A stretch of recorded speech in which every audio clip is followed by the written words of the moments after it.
gut health, hugely important system. Right. I'm dealing with that one right now. Lactulose and trehalose are two of your favorites that I've adopted from you. So gut health is tough, right? We know the gut microbiome is important for everything. And, one of the hard things is there's probably not the perfect probiotic out there. No, not single. There's a lot of probiotics out there. There's probably not the perfect one. I think I like a bifidobacterium there. But if you look at how do we get our own gut healthy, it's really two pieces, I'm going to throw in two things first. That is that you've got to have butyrate in the gut for anything else to work. Yeah. So I love to add to my gut regimen tributyrin, which is hard to get. It's hard for you guys to get. Yeah.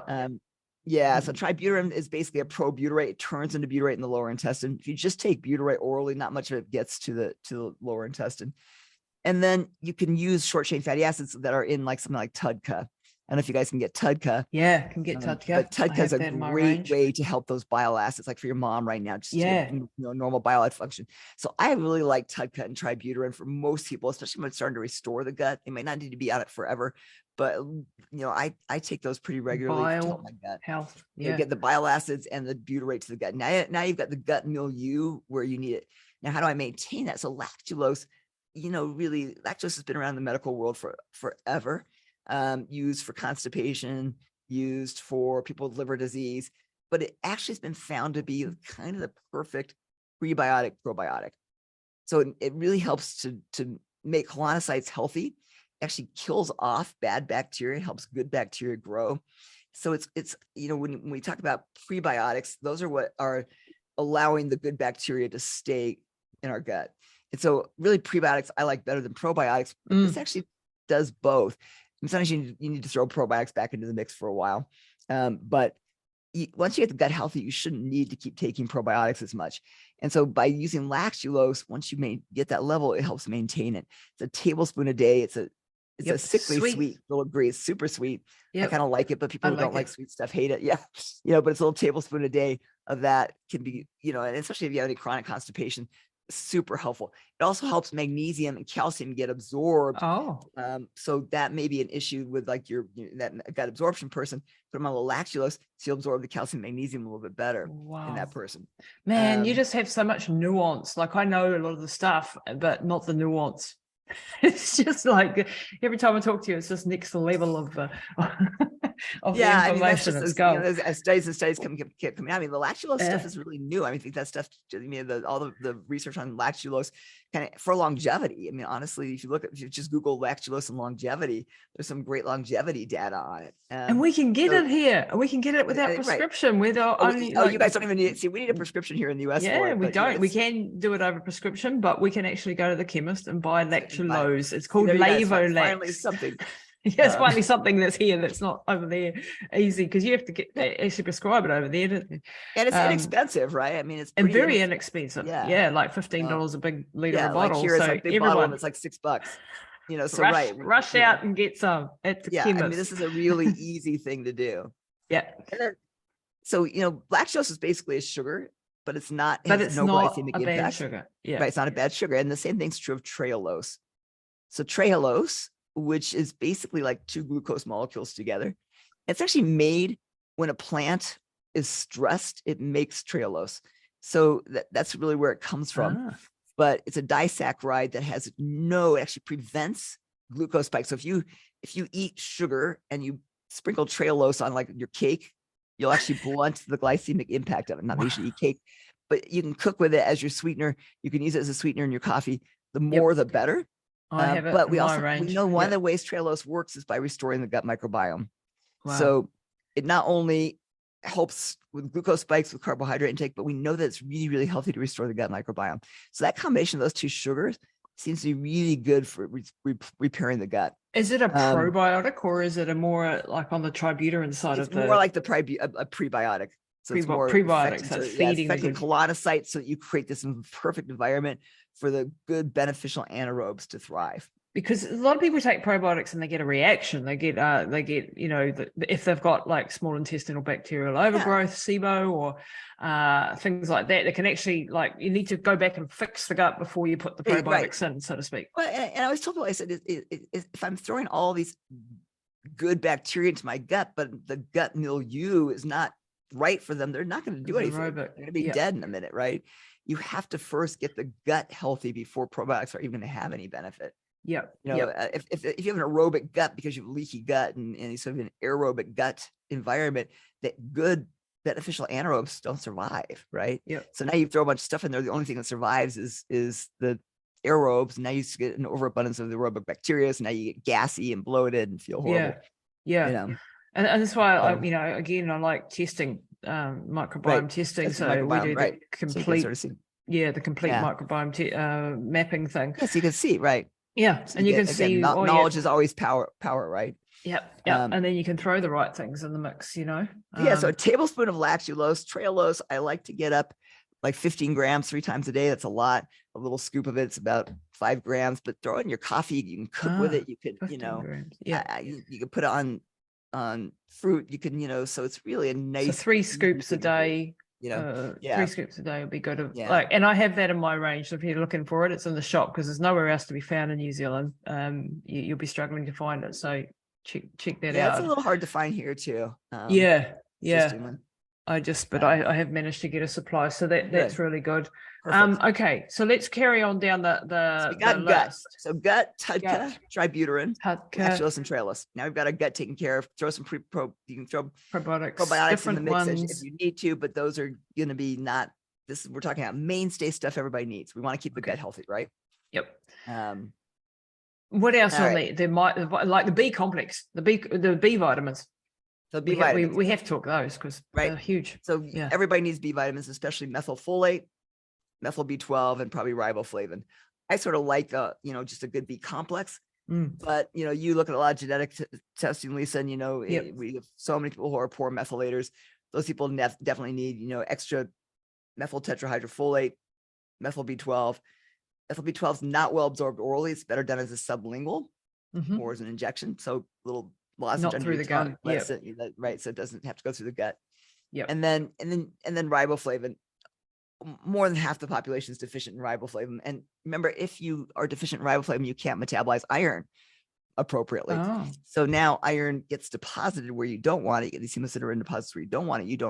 We need iron. I mean, iron gets a little bit of a bad rap for cancer and things like that, but we do need some iron to function normally. And so, from normal methylation patterns, you need some degree of iron. So you have to make sure the iron is absorbed correctly, which means having riboflavin along with iron if you're going to give iron. So if you ever have somebody like your mom, if we need to do an iron infusion on because the iron's really low, you want to make sure riboflavin levels are high enough as well. Wow, okay. Right. So you want to add in a little riboflavin in there. Yeah. And that's going to really help, those are going to keep methylation appropriate, even if you don't, add in things like SAMe or TMG, then we can keep methylation pretty good with those 3 vitamins. So I think so important for brain, so important for energy, host of cell functions just by taking the B vitamins. So I think that those go along with our D3, K2 magnesium as sort of basics that you have to have. Right? Yeah, and this is the stuff that I call food, not supplements, really. And often those are the micronutrients you need to sort of survive. Yeah, they're just missing in our diet. And some with the B vitamins, often do a B complex, and then I might pull out depending on the results of what. Right, you'll pull in some extra. That's exactly what I do. I do a B complex to them, and then if you see some results, then you might add a little more methyl B12 or methylfolate. But I think a lot of people can get by with just a really good B complex. Make sure it's a good high quality one. Yeah, and if you have that building, and this is really important, like for things like weight loss too, like the carnitine and the B2, probably not one of the top, like not in the absolute top baseline, but if those things are missing, you're not going to be able to be burning fat. You're not be able to do as well on the weight loss front. Put acetyl L-carnitine into a pretty high up one that I use a lot in the longevity realm. Yep. Or what's known as LCAR. LCAR sort of got its big boost really in the athlete population, right? Because it boosts energy so much and function. But honestly, acetyl L-carnitine is I would say it's a conditionally essential nutrient that a lot of us are deficient in. And especially if you're somebody who is an athlete and you're, or has some brain dysfunction, or you're older, I think that we see acetyl L-carnitine deficiencies in older people a lot. Remember, it's an amino acid that is synthesized by our body. We get it from red meat and dairy, back to our dairy. So if you're not eating a lot of red meat, so if you look at a lot of older people who lots of times can't chew as well or whatever, they don't eat, a very big portion. You put their steak in front, but they're not eating a huge portion. Since those are the only two places you really get L-carnitine from, lots of times you do need to supplement it with people. Now, if you're eating a great diet with a lot of red meat and a lot of full fat dairy, you probably can get by without taking the supplement. I tend to not eat tons of red meat. I just am not a huge fan of it. And so I take L-car as a supplement. And remember, it's like when they look at Alzheimer's, what they found is that there was a 40% reduction in Alzheimer's people of this, what's called carnitine acetyltransferase. And that's an enzyme that works to help get carnitine into the cell. So, that low Alcar, I think this probably has to do with the plasmalogen deficiencies too. But I think that if you're going to really try and support acetylcholine function, you need Alcar in there too, acetyl L-carnitine. And for that weight loss about the fats, remember, it's a fatty acid. It shuttles the fatty acids into the mitochondria. That's the piece that right. It's a shuttle, weight right? loss can be it's what gets those fatty acids that were just talked about into the mitochondria where you need them to make ATP. Yeah. So I'm putting that, in quite most high of my up. people, I put that pretty high up particularly as they get older, or my athletes, anybody who's really, high demand in life. Yeah. So I will put that one kind of into we'll include that in the fats because it acts as that shuttle, right? And then, I think the other thing almost everybody needs is N-acetylcysteine. I don't know if you guys can get NAC. Yep, we can. But N-acetylcysteine, in my range. Yeah. Remember, all of us are exposed to so much toxins out there. I mean, life is just full of toxins. And the problem is that we need glutathione to help eliminate these toxins. Glutathione, I know a lot of people do IV glutathione. They do liposomal glutathione. The problem with glutathione is that it can't actually get into the cell. It can say extracellular, it doesn't get intracellularly. So when you give serum glutathione, it's actually not getting where you want it. Now, it does break down into cysteine, which gets into the cell. So, when you're giving these glutathione, you're just basically boosting cysteine levels. So that's how it works. So instead, just take N-acetylcysteine. It's a lot cheaper, easier to take. Yep. So, they've shown that even a single dose of NAC increased glutathione levels in people, and really helpful in neurodegenerative diseases. Anybody who's been through, has immune dysfunction. But when we look at hormone metabolism, for instance, to get rid of some of the bad estrogens, you need glutathione. So you have to make sure those levels are adequate. I think N-acetylcysteine 1 to 2 grams, probably 1.2 grams a day is going to be high in my, I talk about things I take. I take N-acetylcysteine every day. Yeah, and I think a high alcohol. dosages. I'm not going to advocate drinking alcohol, but if you drink alcohol, you absolutely have to take N-acetylcysteine. Yep, that's what I do if I'm naughty. Yep. If you're going to drink, do some N-acetylcysteine, exactly, because it's going to help that liver to detoxify the alcohol. Yeah, absolutely. And the glutathione pathway and the methylation pathway are sort of in competition with each other, aren't they? So if we push too much on the methylation, sometimes it can detract from the body prioritizes the glutathione pathway, doesn't it? So the methylation will fall off. So but you want to keep pushing on both of those pathways, not just one of those pathways. Yeah, I think you need to keep both of those upregulated, and people, when you're on medications, remember, there's certain medications, for instance, that need methylation, right? So now you've overwhelmed that pathway. You've got to utilize the glutathione pathway to get rid of some of these toxins they're exposed to.